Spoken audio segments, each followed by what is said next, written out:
साइमा, तुम मेरा फोन क्यों नहीं उठा रही? कब से मैं तुम्हें कॉल कर रहा था। अजहर, मैं बहुत परेशान हूँ। मैंने तुम्हें बताया था ना कि मेरी मर्जी के खिलाफ मेरी शादी की गई है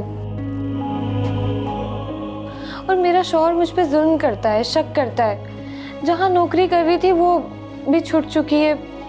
अब मुझे समझ में नहीं आ रहा कि मैं क्या करूँ। साइमा, तुम मुझसे सब कुछ शेयर कर सकती हो। अजहर, मुझे अपने शौहर के साथ नहीं रहना। मैं मजीद बर्दाश्त नहीं कर सकती। इस तरह घुट घुट कर नहीं जी सकती। इतनी मुश्किल है कि कभी कभी तो खाने के पैसे भी नहीं होते।